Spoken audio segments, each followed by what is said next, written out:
여러분 안녕하십니까? 뉴스가 있는 저녁 변상욱입니다. 4월 이맘때가 되면 우리 모두는 미안해서 아파서 고개를 숙입니다.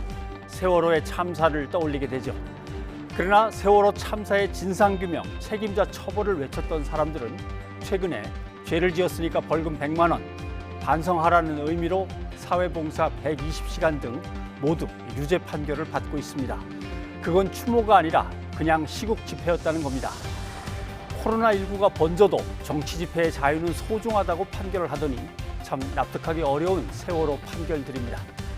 뉴스가 있는 저녁 오늘 준비한 내용을 안기령 앵커가 소개합니다. 전해주시죠. 오늘의 주요 소식 정리해드립니다. 일본 정부가 후쿠시마 원전 방사능 오염수를 2년 뒤부터 바다에 방류하기로 공식 결정했습니다. 일본 국내에서도 어업단체와 시민사회의 규탄, 항의가 잇따르고 있습니다. 우리 정부는 일본의 오염수 방류를 절대 용납할 수 없다며 일본 대사를 불러 항의하고 해양 오염 방지 조치와 정보 공개 등을 요구했습니다. 일본의 오염수 방류 결정에 대해 중국 정부도 주변국과 협의 없이 진행됐다며 재검토를 촉구했지만 미국은 지지 입장을 냈습니다. 오세훈 서울시장이 코로나19 간이 진단키트 도입을 정식 건의했습니다. 정부는 다중이용시설 출입 목적으로는 진단키트 사용을 고려하고 있지 않다며 신중한 입장을 보였고 일부 전문가들도 정확성을 이유로 반대 입장을 밝혔습니다. 여야가 이른바 이해충돌 방지법에 사실상 합의하면서 이달 안에 국회를 통과할 가능성이 커졌습니다.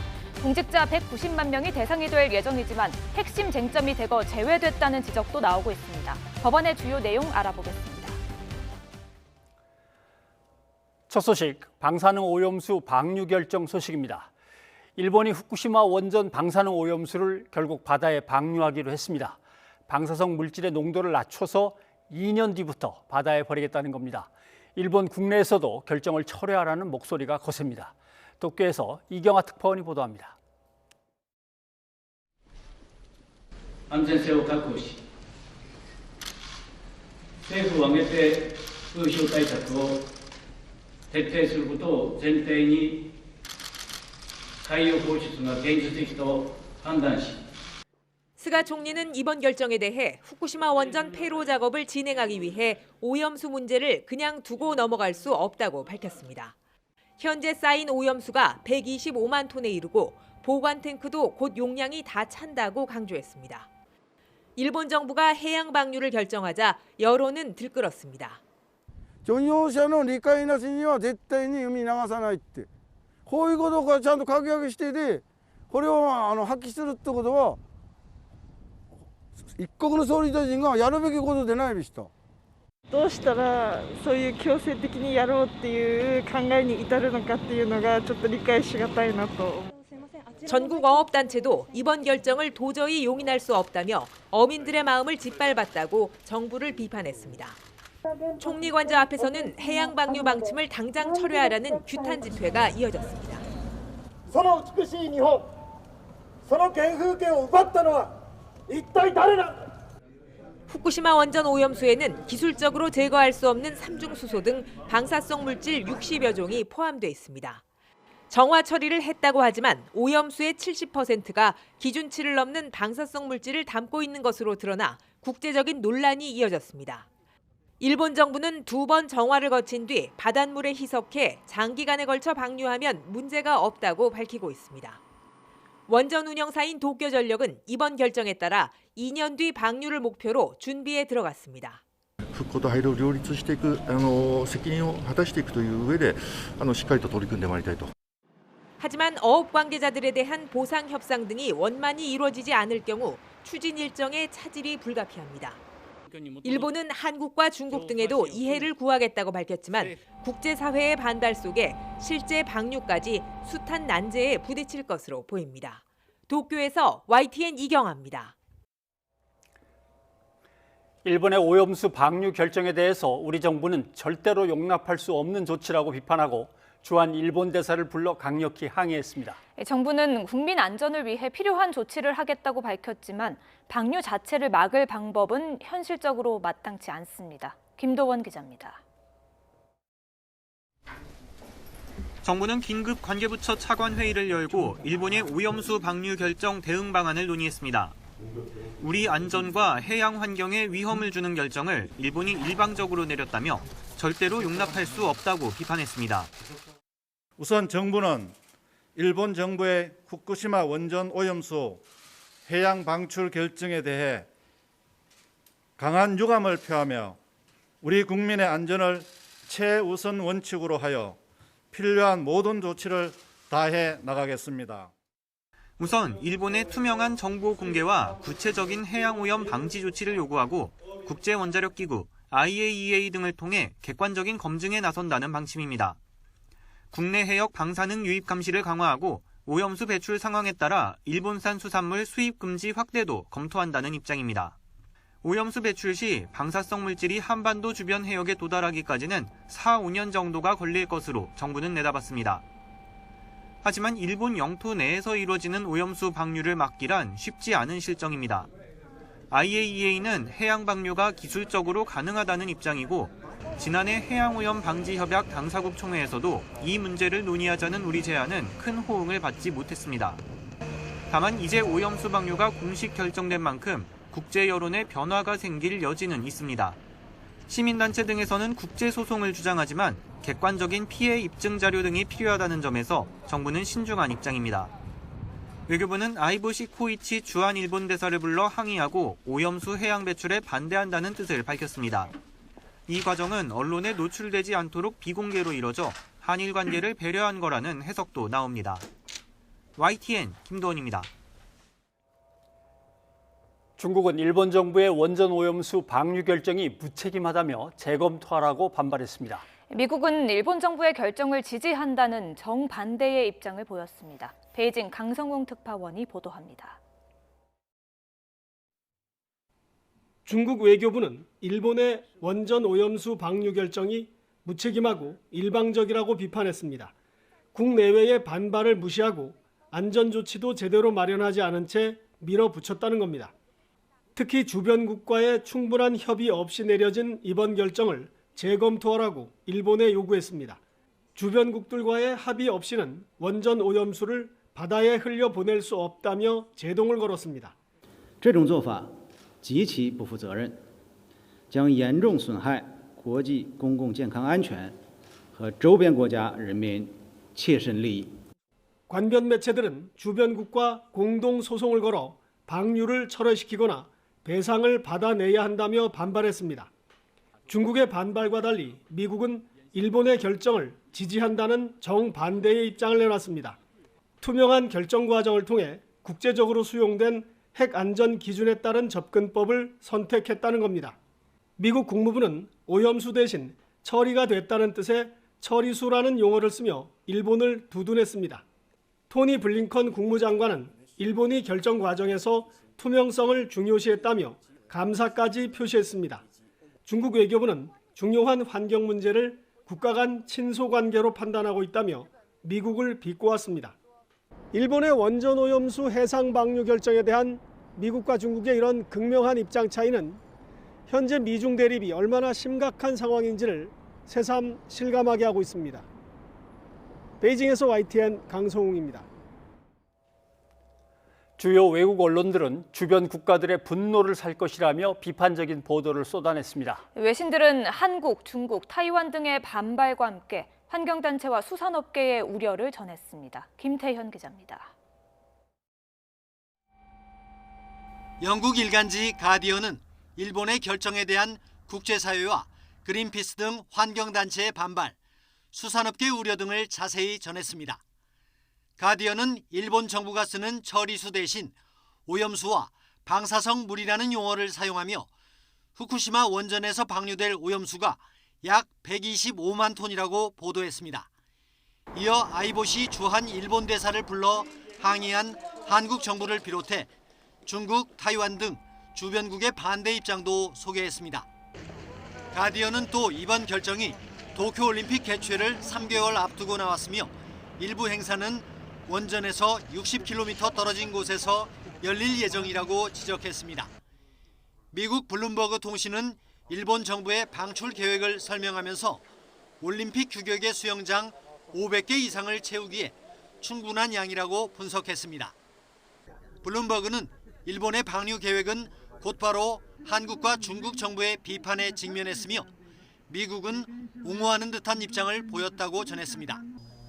시사 주간지 뉴스위크는 일본의 결정이 임박했던 12일자 기사에서 해양 방류에 반대하는 그린피스의 서명 운동에 거의 200만 명이 동참했다며 반발 기류를 집중 조명했습니다. 영국 BBC 방송도 한국이 심각한 유감을 표명한 것을 비롯해 중국 측의 비난 성명, 환경단체와 수산업계 반발 등 관련 소식을 자세히 다뤘습니다. YTN 김태현입니다. 일본 정부가 후쿠시마 원전 방사능 오염수를 결국 바다에 방류하기로 공식 결정했습니다. 일본 내부에서도 반대 여론이 거세게 일고 있는데 일본 현지 상황을 좀 알아보도록 하겠습니다. 이영채 일본 게이센 여학원대의 교수가 연결되어 있습니다. 교수님 나와 계시죠? 안녕하십니까? 네, 안녕하십니까? 네, 그동안 우려는 계속 해왔던 건데 결국 방류로 공식 결정이 됐습니다. 일본 내부에서도 상당히 반발이 있을 텐데 이렇게 강행하는 배경은 뭡니까? 네, 일본 정부는 작년 11월에 방류를 결정을 했다가 현지 어민들의 반발을 통해서 이것을 보류하고 있었는데요. 예. 그렇지만 내년이 되면 이 저장량의 한계가 오기 때문에 2년의 프로세스를 생각하면 올해 지금 결정을 해야 된다고 생각한 것 같고요. 이 이후에 올림픽을 개최하면서 이러한 여론을 다시 무마시키기 위해서 지금의 시기를 선택한 것 같습니다. 네, 2년 지난 2023년부터 30년간 오염수를 바다로 내보내겠다라는 이제 계획을 얘기를 했습니다. 그러면 도대체 오염수를 얼마나 내보내게 되는 겁니까? 네, 지금 현재 이 일본 그 현지에서는 하루에 약 평균 140톤 정도의 오염수가 발생을 하고 있고 예. 이것이 저장 탱크에 지금 저장되고 있죠. 현재 이 후쿠시마 현지에서는 약 125만 톤 이상의 이 오염수가 저장되어 있고 이것을 앞으로 2년 후에 절차를 거쳐서 방류를 하게 되면 약 앞으로 30년에서 40년 걸쳐서 이 양을 계속 바다에다가 내보내겠다고 하는 계획입니다. 네. 교수님 말씀 듣고 보니까 흔히 원전을 가지고 화장실이 없는 맨션 아파트라고 하더니 결국 모아놨다가 마을이나 남의 집에 또 넘겨야 되는 거는 뭐 분명한 것 같습니다. 그런데 일본 정부는 오염수를 처리하면 안전하고 국제 기준에 부합한다라고 주장을 합니다. 이걸 두고 일본 내 전문가들은 뭐라고 얘기를 합니까? 네, 실제 이번에 결정에 참여한 전문가들은 정부가 고용한 이 전문가들이 안전하게 처리가 되어 있다라고 이야기를 하고 예. 수상도 오염수 방류는 안전 기준에 부합하고 있다라고 이야기를 합니다. 하지만 반대 의견을 낸 전문가들은 일체 참여하지 못하고 있고요. 그리고 실제 일본 정부는 삼중 수소에 대해서도 실질적으로 농도를 40분의 1만큼 낮은 수준으로 낮추어서 방류를 하겠다고 하지만 이것은 지금 현재 기술적으로 문제가 있는 걸로 알려져 있습니다. 이외에도 다른 방사능 오염 물질에 대한 이 오염도를 낮추지를 못하고 있기 때문에 실제적으로는 국제적인 기준에 부합하지 않다라고 하는 게 전문가들의 의견입니다. 네, 전문가나 시민단체들도 반대를 하겠지만 직접적인 타격을 입는 이제 어민이나 수산물을 먹게 되는 시민들 모두 두려워할 것 같습니다. 일본 내 시민들의 반응도 궁금합니다. 네, 어제는 일본 시민단체 그리고 환경단체들이 전 세계의 이 환경단체들과 함께 약 6만 명에 해당하는 항의 서명서를 일본 국회에다 제출했고요. 그리고 일본 어업협회 회장인 키시다 씨는 실제 이번에 조치는 일본 어민들을 배반하는 행위다. 절대 용납할 수 없다라고 반응을 하고 있고요. 일본 내에서도 오늘 아침에 결정된 것에 대해서 전국적인 시민단체들이 각 지역에서 반대하는 항의 성명을 내고 있고 일본 시민들도 왜 이렇게 급하게 지금 결정을 해야 되는지에 대한 많은 의문을 제기하고 있는 상황입니다. 네, 우리 정부뿐 아니라 영국, 프랑스 등 세계 24개국 그리고 단체로는 311개 단체가 해양 방출에 대해서 반대 의사를 표명하고 있습니다. 미국은 또 지지 입장을 밝혔고요. 이런 문제에 대해서 외교적인 문제나 이런 국제적인 관계에 대해서 일본 언론들의 평가는 어떻습니까? 네, 의외로 일본 언론들은 어제 오늘 실질적으로 이것을 좀 축소 보도하는 경향이 있고 예. 그렇지만 이 각 전 세계 여론들이 지금 일어나고 있기 때문에 일본도 석간을 통해서 이것을 많이 보도를 하고 있습니다. 그렇지만 이 텔레비전이라든지 주요 언론에 대해서는 일본 정부가 정보를 통제하고 있어서 그렇게 다양한 정보가 나오고 있지를 못하고 있고요. 그리고 해양 방류가 마치 안전하고 가장 효율적인 방법이라고 이야기를 하지만 현지에서는 어민들도 반대를 하고 있고 다양한 방식들이 있는데 왜 지금 결정을 해야 되는 거에 대한 이러한 여론들을 언론들이 더 보도해야 됨에도 불구하고 실제 정부 측 의견들을 그대로 보도하고 있는 경향들이 많은 것 같습니다. 네. 걱정이 되는 거는 국제사회에서 흐지부지 이 문제가 그냥 넘어가면 우리가 일본 수산물을 금지시켰던 것, 수입 금지시켰던 것도 근거가 없어지니까 또 사다 먹어야 되는 이런 상황이 되는데 말이죠. 그래서 우리 정부는 뭐 일본 대사를 불러서 당연히 항의를 했습니다. 그리고 해양법 재판소에 제소를 할 방안 등 여러 가지 생각을 하는데 국제사회에 공론화할 필요성 이런 거에 대해서 일본 주변 나라들은 공감을 하지만 일본 내부는 어떻게 전망을 합니까? 네, 실제 일본 현지 그 후쿠시마 주민들도 그리고 어민들도 강력하게 반대를 하고 있고 일본 내에서도 이것을 토론을 하지 않고 일방적으로 결정한 것에 대해서는 많은 불만들이 있습니다. 그리고 국제사회에서 아시아 태평양 섬나라라든지 한국과 중국의 여러 의견들이 많이 반영되지 않아서 그러는데 실제 일본 내에서도 반대 의견은 많기 때문에 먼저 강력하게 항의를 하고 그리고 국제기관에도 이것들을 제출하면서 일본의 이번의 행위가 국내적으로도 국제적으로도 정당하지 못하고 불법적인 행위라는 것을 어필을 할 필요가 있을 것 같습니다. 아직 2년간이라는 시간이 있기 때문에 일본의 현지 주민들과 함께 많은 정보를 공유해서 국제적으로 여론화시키는 방법밖에 없다고 보입니다. 네, 알겠습니다. 이영채 교수님 오늘 여기까지 듣도록 하겠습니다. 고맙습니다. 네, 수고하십시오.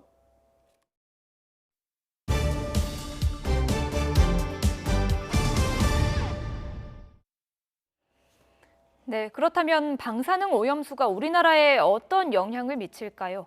특히 오염수에 포함된 삼중수소는 유전자 변형을 일으킬 뿐 아니라 사라지는 데도 수십 년이 걸립니다. 양회영 기자가 짚어봤습니다. 후쿠시마 제1원전에 있는 방사성 오염수입니다.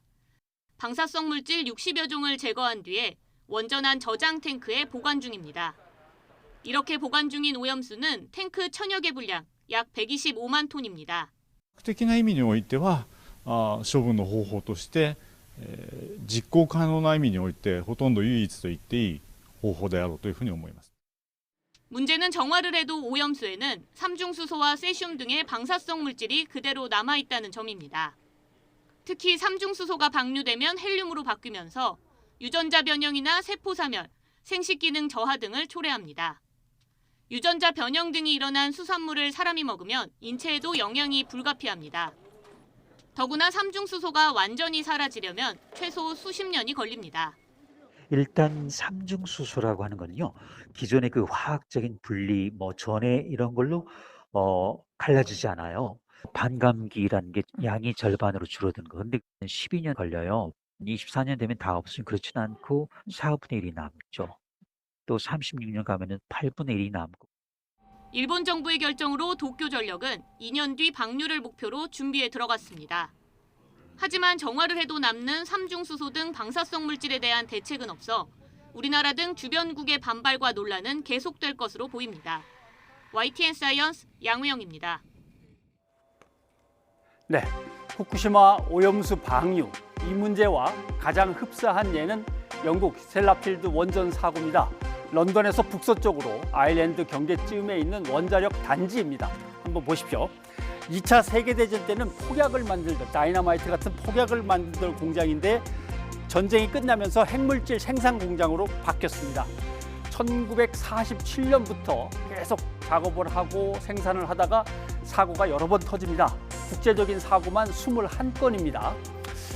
자, 그중에 중요한 것은 물을 와스트 워터 깨끗한 호수에서 끌어다 쓰는데 버릴 때는 아일랜드 해에 슬그머니 버리기도 하고 바닷가 바람에다가 그냥 띄워 보내기도 합니다. 산화물 같은 경우는.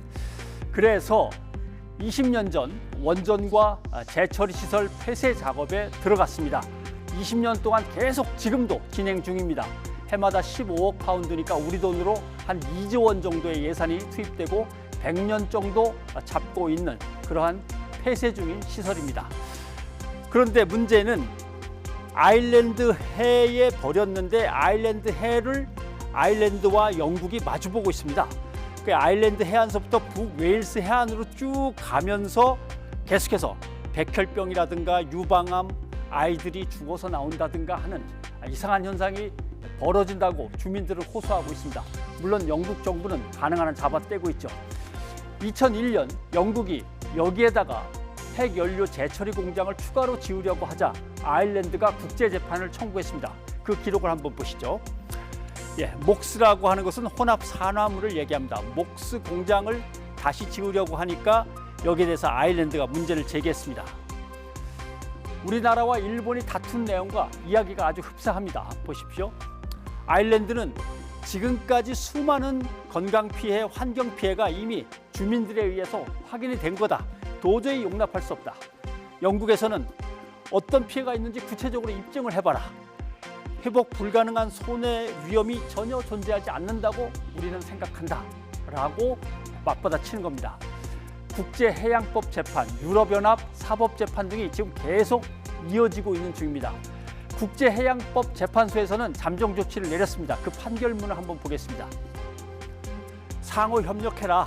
그래서 어떤 일이 벌어질 건지에 대해서 가능한 어떻게 얼마만큼을 버리는지 정보를 교환해라. 아일랜드 바다에 미치는 위험이나 영향을 상호 함께 감시를 해라. 그리고 발생할 수 있는 오염에 대비해서 여러 가지 방지 조치를 함께 해나가라. 이렇게 됐습니다. 그러니까 국제재판으로 가도 피해 국가의 손을 쉽게 들어주지 않고 적당히 피해가는 이런 판결들이 나옵니다. 재판 준비 철저히 해서 꼭 이겨야 합니다. 변상욱의 앵커 리포트였습니다.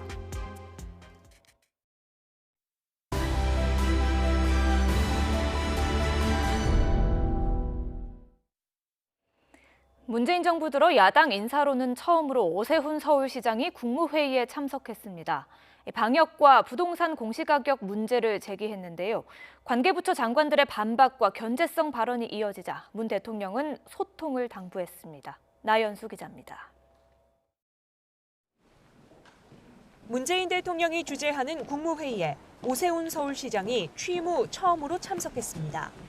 청와대와 서울, 세종청사가 화상 연결돼 직접 대면은 아니었지만 이번 정부에서 야당 인사의 참석 자체가 처음입니다.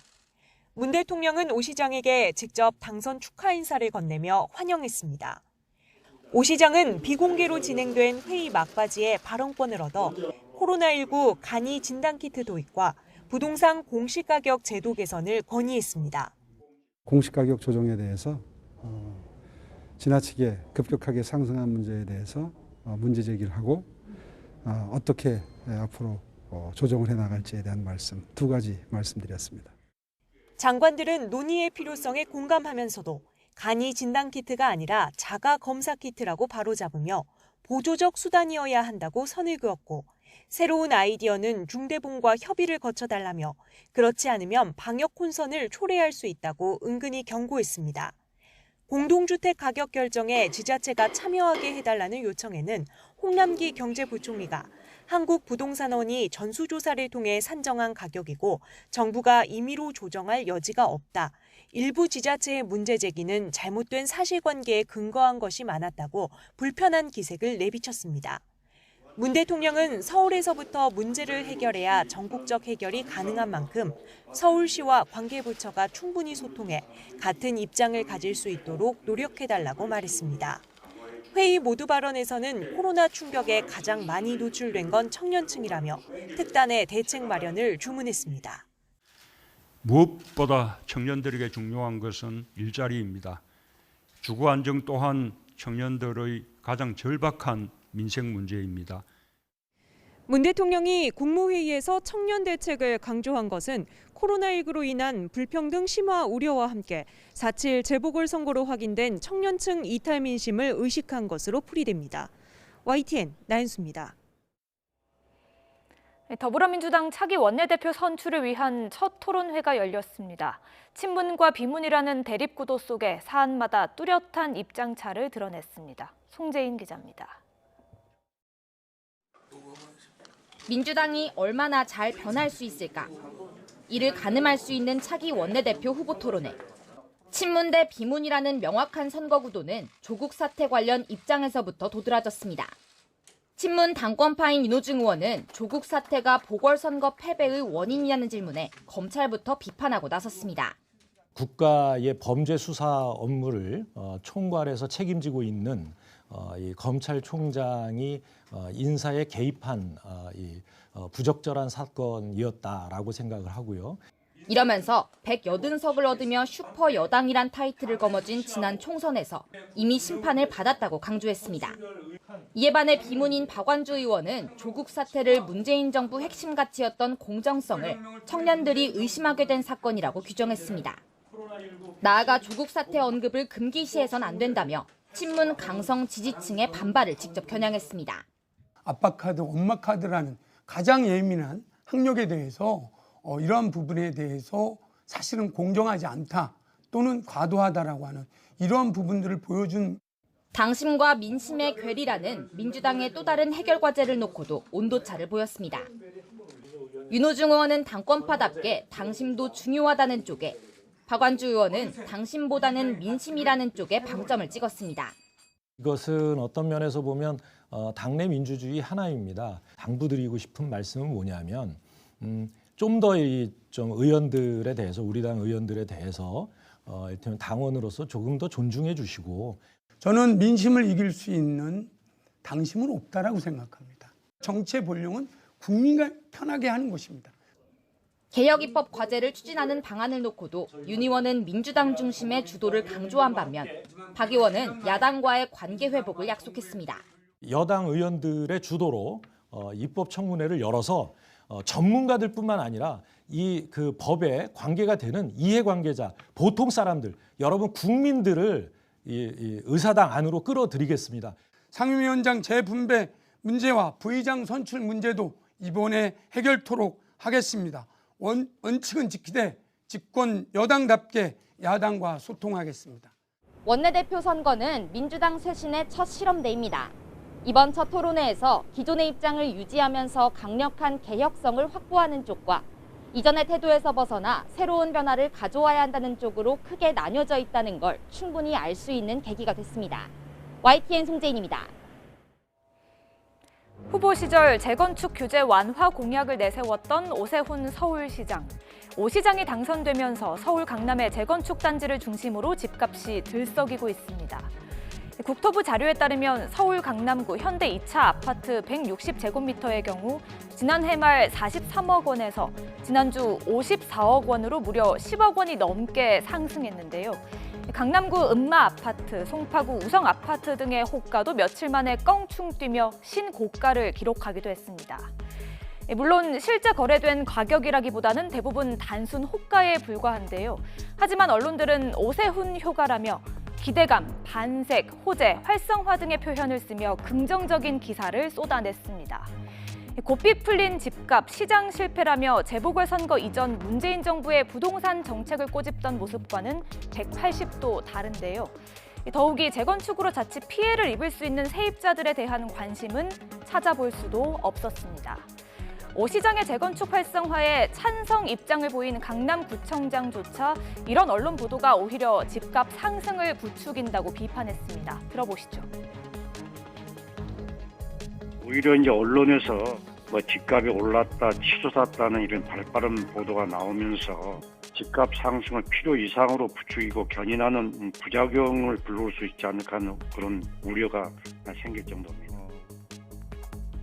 안정세를 찾아가던 서울 집값이 오 시장 당선 이후 다시 뛰는 것이 아니냐는 우려가 커지자 오 시장 역시 집값 상승 방지 대책을 주문하기도 했는데요.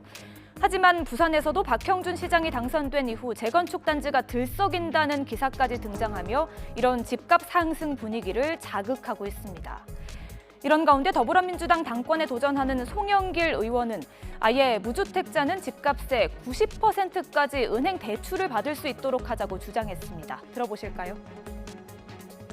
애초에 자기 갖는 그런 분양 무주택자한테는 LTV, DTI를 90%씩 확 풀어서 90%요? 바로 집을 살 수 있게 해줘야죠. 자기가 직장이 있고 꼭 갚으면 될 거 아니에요. 과도한 대출 규제로 청년과 서민들의 내 집 마련 꿈까지 막고 있다는 지적을 감안한 것이라지만 박근혜 정부 시절 빚내서 집사라는 정책과 뭐가 다르냐는 반론도 제기되는데요. 집값 안정 언제쯤 가능할까요? 뉴스가 있는 저녁 안규령입니다. 서울 집값이 안정세를 찾아가자 이번에는 경기와 인천 아파트값이 들썩이고 있습니다. 상대적으로 저평가됐던 지역 위주로 개발 기대감이 한몫하고 있다는 평가입니다. 김현우 기자가 보도합니다. 경기도 우여왕의 대단위 아파트 밀집 지역입니다. 이곳 전용 면적 84제곱미터가 최근 4억 7천만 원에 실거래됐습니다. 종전 최고가였던 지난 2월보다 5천만 원가량 올랐습니다. 재개발 재건축 기대감에다 교통 호재로 매매가가 들썩이고 있습니다. 재개발 호재가 많고요. 또 인덕원에서 동탄까지 연결하는 복선전철이 이 의왕을 정류장을 2개나 거쳐요. 그래서 많이 뜨거운 거 맞아요. 상대적으로 저평가됐던 경기 일부 지역과 인천 지역으로 매수세가 유입되고 있는 겁니다. 올해 1분기 경기와 인천의 아파트값 상승률은 5%를 넘었습니다. 서울의 5배 수준입니다. 상승률이 가장 높은 곳은 경기 의왕시로 석 달 동안 무려 13% 가까이 올랐습니다. 안산시 상록구와 고양시 덕양구, 인천 연수구 등도 10% 이상 상승했습니다. 이 밖에 양주시와 남양주시, 안산시 단원구 등도 9% 넘게 뛰었습니다. 서울보다 저렴한 데다 GTX와 복선전철, 정비사업 기대감 등이 맞물리면서 상승 작용을 이끌어낸 것으로 풀이됩니다. 경기 인천 지역들은 3기 신도시 개발과 함께 GTX나 교통망 확충의 호재들이 많습니다. 좀 저렴한 내 집 마련이 필요하시거나 호재가 있는 지역 위주의 실수요자들이 유입되면서 전문가들은 서울 전세 수요의 이동과 주변 신축과 키 맞추기 양상 등으로 경기와 인천 아파트값 상승세는 당분간 이어질 것으로 전망했습니다. YTN 김현우입니다. 정현복 전남 광양시장의 부동산 투기 의혹을 수사하는 경찰이 광양시청을 압수수색했습니다. 경찰은 정 시장과 가족 소유의 땅이 개발 예정지 등에 포함돼서 부당한 이익을 얻었는지 수사하고 있습니다. 나연호 기자입니다. 경찰 수사관들이 압수 물품을 담은 파란 상자를 들고 나옵니다. 압수수색을 한 곳은 정현복 광양시장 집무실을 비롯해 관사와 차량, 그리고 도로가 등입니다. 그동안 부동산 투기 의혹을 받아왔고 고발된 만큼 혐의를 입증하기 위해서입니다. 광양시장을 필두로 해서 다른 가족들도 여기 고소가 됐는데 그 여부는 훑어봐야 알아요. 나중에 이제 다 전반적인 조사를 해봐야지. 그동안 정 시장은 자신과 가족이 가진 땅에 도로가 나거나 개발이 진행됐다는 의혹을 받아왔습니다. 특히 40여 년 전부터 갖고 있던 광양읍에 있는 땅은 지난해 10월부터 2차선 도로 공사가 진행 중입니다. 이 과정에 정 시장과 가족 명의 토지 일부가 보상을 받아 특혜 논란이 일었습니다. 아울러 2년 전 정 시장 부인이 매실 농사를 짓겠다며 사들인 땅도 도로가 겹치거나 관통할 것으로 알려져 의혹을 더 키웠습니다. 경찰은 압수수색으로 확보한 자료를 통해 이해 충돌 여부 등을 확인할 방침입니다. 앞서 정 시장은 자신의 부동산 관련 논란에 대해 조금이라도 부끄러운 일을 한 적이 없다면서 법적 책임을 지게 될 일이 발생한다면 즉시 시장직에서 물러나겠다고 밝히기도 했습니다. 경찰은 압수한 자료를 분석한 뒤 정 시장을 불러 조사할 계획입니다. YTN 나연호입니다. 여야가 공직자 이해충돌 방지법을 사실상 합의한 것으로 전해지고 있습니다. 최종 조율을 거쳐서 내일 소위원회에서 처리가 되면 이달 안에 국회를 통과할 것으로 보입니다. 어떤 내용이 담겨 있고 어떤 변화가 예상되는지 양지열 변호사와 함께 짚어보도록 하겠습니다. 어서 오십시오. 네, 안녕하세요. 자, 공직자 이해충돌 방지법 어떤 내용이 담겨 있는지 정리부터 한번 해보죠.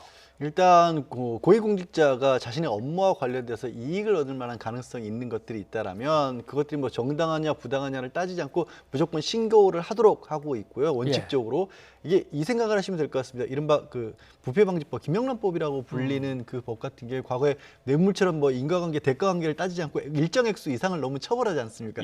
이것도 무슨 사적 이해관계가 있다라고 치면 거기에 대해서 뭐 이게 투기냐 아니면 폭등을 했느냐 차명이냐 이런 거 따지지 않고 무조건 신고하고 신고 안 하면 과태료 매기고 또 거기서 더 나아가서는 만약에 부정한 이익을 가지고 얻었다라고 한다면 몰수나 추징 같은 경우 지금 같은 이제 부패방지법은 기밀을 이용해야 된다든가 업무상 정보를 이용해야 된다든가 좀 조건이 까다롭지 않습니까? 그런 조건들을 거의 다 없애서 무조건 본인의 업무와 관련된 이익을 얻었다고 한다면 처벌이나 과태료가 매겨지고 또 이전에 부동산 취득 같은 경우에는 신고를 하도록 하라라는 겁니다. 예. 아무튼 그러면 내가 과거에 공직자가 되기 전에 어떤 일에 종사했기 때문에 어떤 이해관계가 있다. 그럼 무조건 신고를 해야 됩니다, 이제. 그렇습니다. 그러면 되는 3년 이내에 민간기업에서 일하다가 고위공직자로 가는 경우는 전문직 같은 경우 그런 경우들이 왕왕 있지 않습니까? 예. 그래서 이제 로비스트처럼 활동하게 되는 것을 막으려고 그렇게 한 겁니다. 네, 알겠습니다. 그런데 뭐 법안 심사 소위를 오늘도 열었기 때문에 오늘 그냥 통과가 되나 했는데 기술적인 문제가 좀 남았다. 기술적인 문제라는 얘기는 내용은 다 됐는데 다른 거하고 좀 문제가 있다는 뜻인가요? 그 대표적으로 이제 공직자윤리법에 그러니까 이 이해충돌 방지법이 계속해서 얘기만 됐으면 국회에서 통과가 안 되다 보니까 정부에서 선제적으로 공직자윤리법 같은 것에 그 일부 내용을 담은 겁니다. 그러면 그런 다른 법들과 이 새로 만들려고 하는 이해충돌 방지법과 어떻게 할 것이냐, 부동산 신고를 공직자윤리법에도 규정이 들어있는데 이해충돌 방지법에 또 만들 것이냐 이런 식의 논의가 있었는데 지금 정리가 돼가고 있기로는 기본적으로 이해충돌 방지법이 어떻게 보면 그 틀을 잡고 다른 법안들에서 자, 이 법에서 문제가 되는 부분은 이해충돌 방지법을 따르기로 합니다. 이런 식의 정리를 그 법안의 체계를 잡는 쪽으로 그렇게 정리를 할 것으로 보입니다. 이해충돌 방지와 관련해서 여러 법에 흩어져 있으면 일단 이해충돌 방지법 안으로 좀 모아놓고 이렇게 가서 준용해라 이렇게 따져보면 그게 낫기도 하겠네요. 뭐 그 정도의 기술적인 거라면 뭐 상관은 없는데 좀 솔직한 얘기로 여야가 합의를 쉽게 하면 뭔가 수상해 보이는 게 많습니다. 좀 국민 입장에서는 항상 그 뭔가가 좀 이렇게 뜨미지근한 뭔가를 느끼거든요. 그러면 이번에도 보니까 언론인하고 사립학교 교원은 빠졌습니다. 사립학교 교원 같으면 어디 자문 같은 걸 많이 가고 언론인은 늘 뭐 들어가서 취재하니까 접하기도 하는데 이걸 참 어떻게 해야 될지 모르겠습니다. 사실 말씀드린 부정청탁금지법 그러니까 김영란법에는 언론인이 들어가 있죠. 다만 이렇게 보시면 조금 차이는 있긴 합니다. 뭐냐면 지금 이해충돌방지법에서 맡고 있는 공무원들 같은 경우 본인의 업무 자체가 정보를 생산하는 것이죠. 물론 언론인도 정보를 생산하지만 언론인이 개발 계획을 잡지는 않지 않습니까? 개발 계획을 취재할 수는 있겠지만 그렇기 때문에 언론인은 여기서 빠졌다라고 쉽게 예를 들어 드릴 수 있을 것 같고요. 대신에 이제 만약에 그러면 이 현재 이제 공무원들이 가지고 있는 이 비밀 정보, 업무상 기밀이나 이런 것들을 혹시 언론인이 빼내서 이용하면 어떻게 할 것이냐라고 볼 수 있는데 그런 부분에 대해서는 부패방지법과 같은 기존의 법안으로 막을 수가 있는 거고요. 다만 아까 말씀드린 것처럼 이해충돌방지법의 가장 큰 취지는 다른 것들 이게 기밀이냐, 뭐 업무상 뭐 이용한 정보였느냐, 아니면 이걸로 이익을 얻었냐 이런 걸 따지지 않고 신고를 무조건 하도록 하기 때문에 지금 LH 공사 사태와 같이 본인이 하고 있는 업무와 관련돼서 땅을 산다라는 것 자체가 애초에 사전적으로 좀 막아지는 거죠. 저 산다는 걸 신고를 하니까 그럼 이 사람이 왜 사느냐를 들여다볼 수밖에 없게 되지 않겠습니까? 그런 어떤 효과가 있는 겁니다.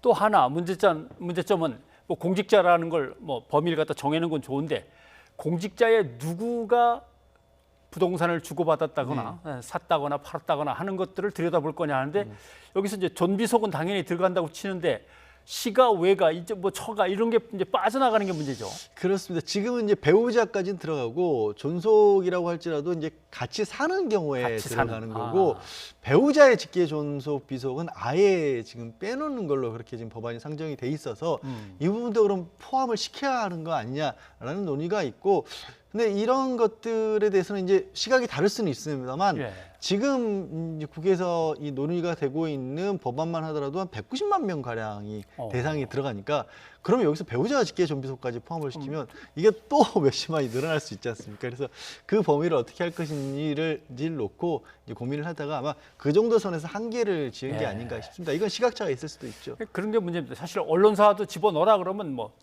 감시해야 될 대상이긴 한데 언론사가 15,000개인지 2만 개 정도 되는데 그럼 어디까지를 언론사의 언론인으로 볼 거냐 이제 이런 문제까지 해서 복잡해지긴 하는데 그것도 뭐 감시 감독할 수 있는 어떤 인력의 한계 같은 건 있으니까요. 그리고 처벌에 대해서 형사처벌까지 좀 엄하게 이렇게 딱 규정을 해놨으면 했는데 그건 아닌 것 같습니다. 지금 이제 처벌 같은 경우에는 신고는 과태료로 간다는 거죠. 형사처벌은 아니지만 이게 이제 직무상 비밀을 이용해서 실제 지금 부패방지법에 있는 것처럼 그 기밀을 이용한 정보 아니면 업무와 관련된 미공개 정보를 이용했을 경우에는 형사처벌을 할 수 있도록 할 겁니다. 다만 그게 오늘까지 수위가 정해지는 정도는 아니고요. 예. 기존에 아까 말씀드린 공직자윤리법이나 부패방지법에서 얘기를 하고 있기로는 7년 이하까지도 얘기가 나오고 있거든요. 그러니까 부패방지법이 5년 이하라고 친다면 굉장히 좀 더 강력하게 나오긴 합니다만 예. 신고 의무 위반만으로 형사처벌까지 하는 것은 또 너무 가혹하다는 측면이 있어서 과태료 정도로 그칠 것 같고 사실 그거보다 더 어찌 보면은 논란이 될 부분은 이 이해충돌방지법과 관련된 조항들을 이 법에 넣는 게 아니라 국회의원들은 예.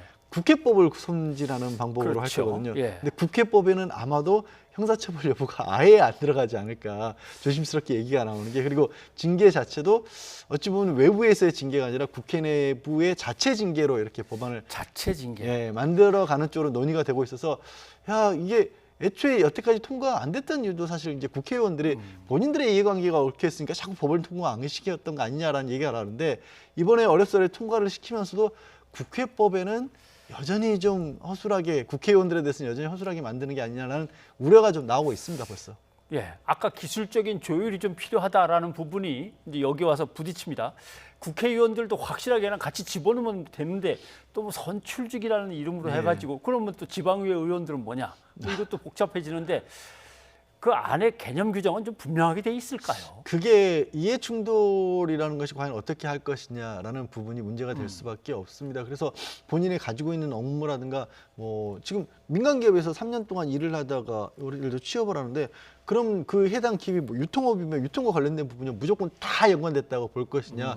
그 부서 내에서 유통업계에서도 그냥 예를 들어서 말씀드리면 인사와 관련된 부서에 있었을 그렇죠. 수도 있는 거 아니겠습니까? 그래서 그런 부분들을 어떻게 만들지를 지금 고민을 하고 있는데 상당 부분은 좀 정리가 된 것으로 보입니다. 예. 왜냐하면 이게 이제 법안만 얘기가 된 게 아니라 그동안 비슷한 논의들이 여러 차례 됐었고 그냥 국회에서도 이미 검토를 했던 부분들은 많이 있었기 때문에 시행령까지도 같이 지금 마련이 됐다고 하거든요. 예. 그래서 이제 아직까지는 다 자세한 내용이 공표는 안 돼 있긴 하지만 어느 정도는 틀은 잡힌 걸로 그렇게 보입니다. 뭐 겪어보니까 이게 이해충돌에 걸리는지 안 걸리는지는 본인이 제일 잘합니다, 사실. 예. 여기서 뭔가 이익이 생기겠구나, 뭐 손해가 좀 나겠구나 이런 거야 본인이 제일 잘 알죠. 근데 이건 어떻게 보면은 청렴 의식 내지는 수준의 문제라고 봐야 되는데 아직은 잘 안 되니까 법이라도 자꾸 만들어가지고 일단은 기준을 좀 세우고 좀 강하게 뭔가 사회를 갖다 좀 통제해 나가는 그런 뭐 과도적인 장치가 필요한 것 같습니다. 예, 양 변호사님 고맙습니다. 네, 고맙습니다.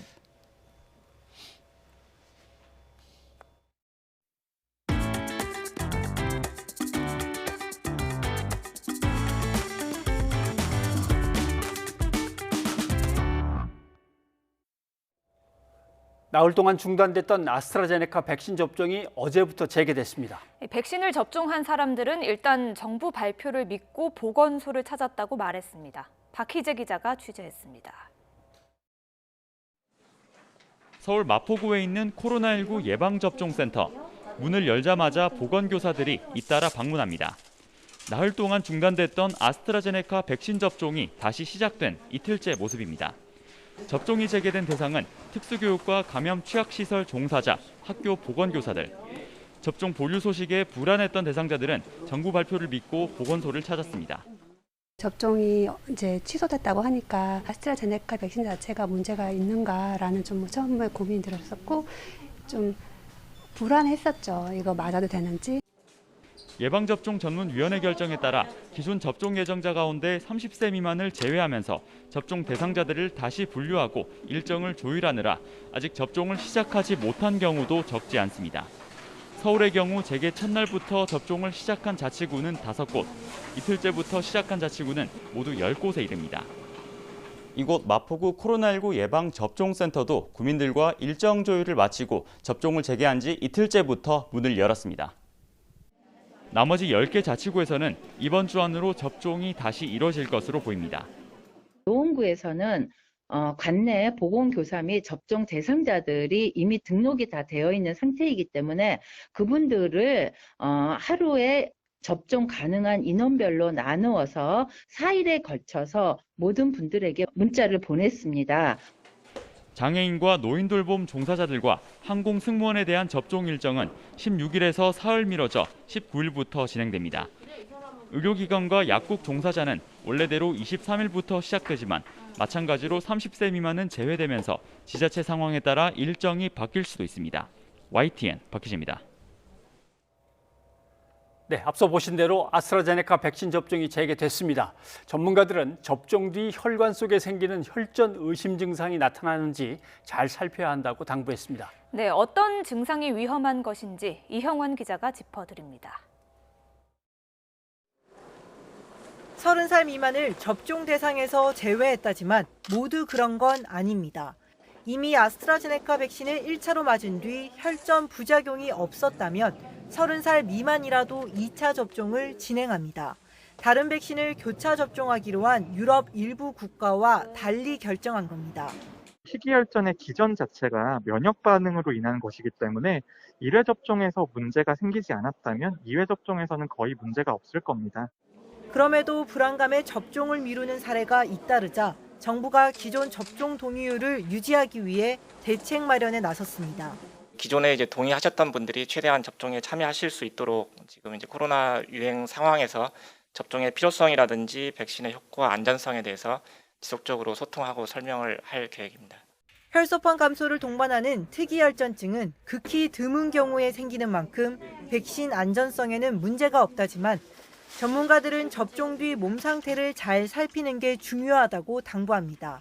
두통이나 구토, 현기증, 시야장애, 통통이 있거나 호흡곤란이 있거나 복부는 복통 그런 증상들이 75시간 이후에 발생하면서 지속이 되면 혈액 응고인자 검사를 해야 되고요. 혈전이 생겼더라도 항응고제 투여 등 제때 치료만 한다면 회복이 가능합니다. 실제로 백신 관련성을 인정받은 국내 혈전 부작용 사례인 20대 구급대원도 치료를 받고 회복해 퇴원했습니다. YTN 이영훈입니다. 최근 학교에서 코로나19 확진자가 늘어나 교육당국의 고민이 깊어지고 있습니다. 의심 증상이 있어도 학교에 가 감염 규모를 키운 것으로 나타났습니다. 김종균 기자입니다. 코로나19 확산으로 학교가 불안합니다. 최근 대전 동구의 한 보습학원 강사를 통해 고등학교 3곳, 학원 3곳에 바이러스가 전파돼 확진자가 100명 가까이 나왔습니다. 전파 확산의 가장 큰 원인으로 추정 근원 환자인 보습학원 강사가 3월 29일부터 의심 증상이 있었음에도 즉시 검사를 받지 않아 아쉽게도 진단까지 5일이 지연된 사례입니다. 특히 확진자가 무더기로 나온 고등학교에서 일부 학생들이 마스크를 제대로 쓰지 않은 채 돌아다닌 것으로 확인됐습니다. 전북 전주 초등학교에서도 이달 초 방과 후 수업을 통해 초등학교 4곳, 학원 1곳에서 전파가 이루어졌습니다. 방과 후 수업 강사가 처음 증상이 발생한 이후 확진되기까지 6일 동안 출근했습니다. 이들 사례에서의 안타까운 점은 증상 발생 이후에도 출근이나 등교를 지속한 점, 그리고 증상 발생부터 확진까지 수일이 지연되어 감염 위험이 함께 높아진 점입니다. 최근 경기도 성남에서는 노래방을 다녀온 교사를 통해 학생 10여 명이 확진 판정을 받는 등 곳곳에서 학교 방역에 허점이 드러나고 있습니다. 매일 등교를 확대하는 방향으로 저희가 움직여 왔는데 최근에는 사회적 거리두기 단계를 이렇게 상향 조정해야 될 정도로 심각해지고 있기 때문에 오히려 등교 방침을 조금 조정해야 되지 않는가 하는. 보건교사 등에 대한 백신 접종을 계기로 등교를 확대하려던 교육당국의 계획은 급제동이 걸렸습니다. YTN 김준균입니다. 유흥시설 업태에 맞게 영업 제한 시간을 조절하겠다는 서울형 상생 방역을 두고 의견이 엇갈리고 있습니다. 1년 넘게 제대로 장사하지 못한 업주들은 크게 반겼지만 위험할 수 있다는 반론이 만만치 않습니다. 박기환 기자입니다. 서울형 상생방역의 핵심은 업종별 특성에 맞는 방역 수칙과 신속 진단 키트 도입입니다. 유흥지점과 헌팅포차, 주점 등 유흥시설의 특성에 맞게 영업시간 제한을 조정하고 대신 방역을 위해 업소마다 30분 안에 결과가 나오는 신속 진단 키트를 활용케 한다는 겁니다. 일부 제한을 풀어주되 방역 지침을 준수하지 않으면 강력 조치한다는 방침입니다. 자영업자와 소상공인들의 희생을 강요하는 일률적인 규제 방역이 아니라 민생과 방역을 모두 지키는 상생 방역으로 패러다임을 바꾸어 나가겠습니다. 정부의 방역 지침에 따라 문을 닫은 수도권의 유흥시설 업주들은 반색했습니다. 생활비는 고사하고 임대료 감당이 안 된다며 제발 영업만 하게 해달라는 겁니다.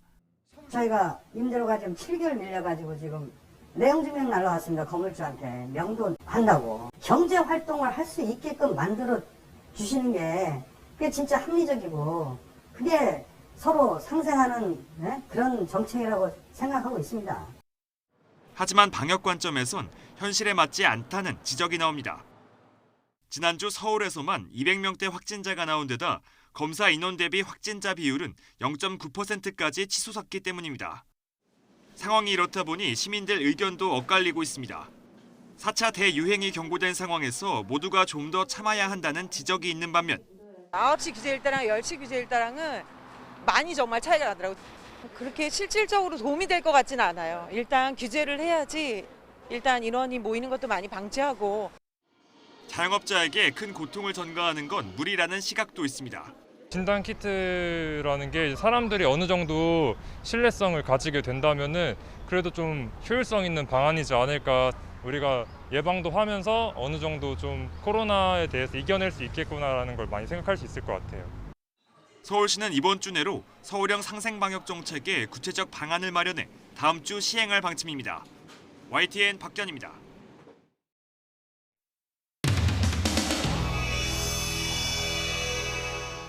앞으로 서울시의 거리두기 방안이 중앙정부랑 따로 가겠다는 건지 여쭙고 싶습니다. 그동안에는 이게 단기적으로 끝날 걸 예상을 했기 때문에 그냥 불편을 감수하자 하는 취지의 말하자면 국민 불편을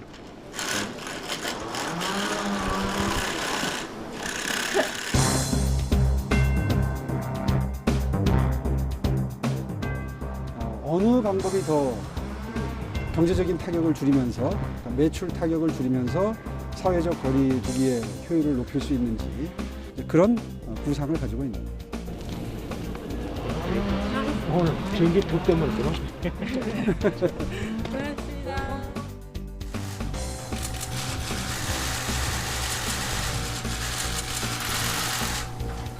중앙정부가 자가진단 키트 도입을 적극 검토해 줄 것을 촉구했습니다. 영업장에 입장하기 전에 이 자가진단 키트를 활용한 검사를 시행하고 난 다음에 그 업장에 입장을 하기를 원하신 분들의 경우에는 입장이 조금 늦어질지언정 충분히 입장이 가능하도록만 해드려도 판정 정확도가 낮고 특히 무증상 감염자의 민감도는 확인되지 않았다고 전문가들은 지적합니다. 물론 찬반 의견이 있습니다. 찬반 의견이 있으니까 식약처의 승인이 늦어지고 있는 것이고요. 그러나 민생 현장의 고통이 너무나 극심하기 때문입니다. 서울시는 자가진단 키트에 대한 신속한 사용 승인을 식약처에 촉구합니다. 질의가 있으신 기자님들은 각 부처의 대변인실로 연락해 주시면 답변 드리도록 하겠습니다. 오세훈 서울시장이 오늘 오전 브리핑에서 식약처의 허가가 나지 않아 국내 도입이 이루어지지 않고 있다고 주장했는데 현재 식약처에 신청되어 있는 자가검사 키트는 아직까지 없는 상황입니다. 저희가 3월 중순에 자가검사 키트에 대한 허가 가이드라인을 이미 업체에 공개를 하고 안내를 드린 바 있습니다. 현재 정식으로 식약처에 신청이 된 항목은 없습니다. 앞으로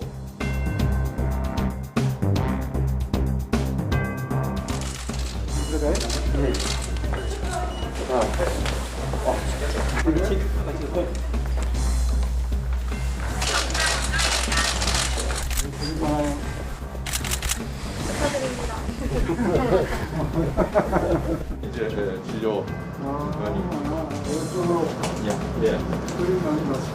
이제 처방까지 해서 보내주고 검사 결과 나오면 바로 이제 통보해주고. 요즘에도 검사가 나오는데 한 4일 정도 걸리나요?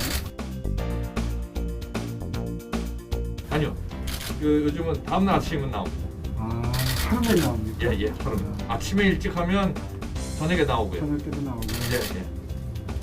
다들 이렇게 고생을 하시니까 이렇게 버티고 있는 거예요. 고맙습니다. 빨리 가드리는 게 좋아요.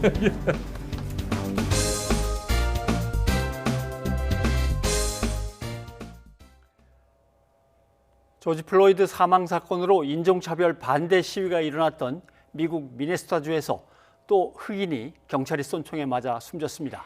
분노한 주민들이 격렬한 항의 시위를 벌여 통행 금지령까지 내려졌습니다. 보도에 김형근 기자입니다. 경찰이 흰색 승용차를 세운 뒤 안에 타고 있던 운전자를 내리게 합니다. 팔을 등 뒤로 돌리게 하고 수갑을 채우려는 순간 운전자가 갑자기 경찰 손을 뿌리치며 차 안으로 다시 들어가 달아나려 합니다. 실랑이 하던 경찰이 테이저건을 쏘겠다고 경고합니다. 하지만 정작 경찰은 테이저건이 아니라 권총을 쏘았습니다. 총을 맞은 운전자는 차를 몰고 달아나다 다른 차와 충돌해 숨졌습니다. As I watched the video and listened to the officer's commands, it is my belief that the officer had the intention to deploy their taser, but instead shot Mr. Wright with a single bullet. 숨진 운전자는 20살 흑인 남성 던트 라이트로 확인됐습니다. He was only 20 years old. He didn't deserve to be shot and killed like this. And I don't want all of this. I just... 라이트 씨의 사망 소식이 전해지자 분노한 주민들이 경찰서에 몰려들어 밤새 시위를 벌였습니다. 시위대는 경찰차에 돌을 던지며 거세게 항의했고 경찰은 최루탄을 쏘며 대응했습니다. 시위에 참여하는 사람이 늘자 주방위군까지 출동했고 통행 금지령까지 내려졌습니다. 또 이번 사건 여파로 미네소타에서 열릴 예정이었던 메이저리그 개막전과 북미 아이스하키 리그 경기도 취소됐습니다. It was a really tragic thing that happened. But I think we got to wait and see what the investigation shows, and the entire investigation. 이번 총격 사건이 일어난 곳은 흑인 조지 플로이드가 경찰의 과잉 진압으로 숨진 곳과 아주 가까운 거리입니다. 때문에 또다시 시위가 격화되지는 않을지 긴장감이 높아지고 있습니다. YTN 김영근입니다. 미국 바이든 행정부가 반도체 공급망 확대를 위한 공격적인 투자를 기업들에게 요구하면서 삼성전자가 이제 곧 응답을 해야 합니다. 미국의 투자 압박이 거세지만 이를 기회로 활용해 수익성을 높일 수 있는 절묘한 줄타기가 필요한 시점입니다. 이광엽 기자입니다. 미국 바이든 대통령은 이번 화상회의에 참석한 글로벌 기업 경영자들에게 반도체 공급 능력이 크게 떨어졌다는 점을 솔직히 인정했습니다. 반도체 부족 사태가 자동차뿐만 아니라 컴퓨터, 휴대전화 등으로 확산하는 시점에서 절박함이 엿보입니다. Too long as a nation, we haven't been making the big, bold investments we need to outpace our global competitors. We've been falling behind on research and development and manufacturing. And put it bluntly, we have to step up our game. 실제로 전 세계 반도체 시장에서 미국의 생산 능력은 지난 1990년 37%에서 최근엔 12%까지 급격히 추락했습니다. 이 회의에 참석한 미국 반도체 기업 인텔의 팻 겔싱어 최고 경영자는 차량용 반도체를 이르면 6개월 안에 생산하겠다고 곧바로 화답했습니다. 하지만 인텔만으로는 반도체 대란의 실타래를 풀 수 없는 게 미국 정부의 현실입니다. 이번에 삼성전자와 타이완의 TSMC까지 백악관 회의에 초대한 이유가 여기에 있습니다. 미국 내 인텔 외에는 공장을 지을 수 있는 기업이 없습니다. 결국 이제 해외로부터 유치를 해야 되는데요. 그 유치를 하기 위해서 인센티브 프로그램은 반드시 필요하다고 보고 있고요. 바이든 행정부는 이번 화상회의를 계기로 56조 원 규모의 반도체 지원 예산을 승인받고 인센티브로 제공할 계획입니다. 삼성전자로서는 이러한 다양한 혜택을 충분히 활용하면서 반도체를 전략 물자로 여기는 바이든 행정부에 화답할 필요가 있어 보입니다. 미국 대통령까지 나서서 미국에 그렇게 좀 꼭 해주세요 라고 하면은 기회는 더 좋다고 저는 생각이 되거든요. 내가 가고 싶어 하는 거하고 저쪽에서 요청하는 거는 그건 이제 다르지 않습니까? 하지만 미국 정부가 삼성전자에 수익성이 낮아 생산을 꺼려온 차량용 반도체를 콕 집어 증설을 요구하면 부담이 커집니다. 삼성전자는 미국에 19조 원가량을 투자해 반도체 공장을 추가로 지으려던 기존 계획에 대폭 변화를 줄 수밖에 없게 됐습니다. YTN 이광규입니다. 시청취자 여러분의 의견 소개해드립니다. 네, 일본 후쿠시마 원전 방사능 오염수를 바다로 방출한다는 결정에 대해서 2813님, 원전 오염수 방출 정말 용납할 수 없습니다. 주변국만이 아니라 국제사회 차원의 대책이 필요합니다 하셨습니다. 예, 이어서 6192님, 방사능 오염수를 바다에 버리는 일본도 이걸 정당하다고 보는 미국도 이해되지 않습니다 하셨습니다. 네, 국회에서 지금 이해충돌 방지법을 여야가 논의하고 있는데 6365님, 점점 누더기가 돼가는 것 같습니다. 국회가 진짜 효과 있는 이해충돌 방지법을 만들 수 있을까요? 라고 걱정해 주셨습니다. 예, 여기까지 여러분의 의견 소개해드렸습니다. 오늘 쌀쌀했습니다. 비가 그친 뒤 찬바람이 강해졌는데요. 내일은 기온이 더 떨어진다고 합니다. 네, 내륙 곳곳에 한파주의보도 발효됐습니다. 대관령 등 일부 지역은 영하로 내려갈 수도 있다고 합니다. 주말 돼서야 날이 풀리겠습니다. 저희는 내일 다시 인사드리겠습니다. 여러분 고맙습니다.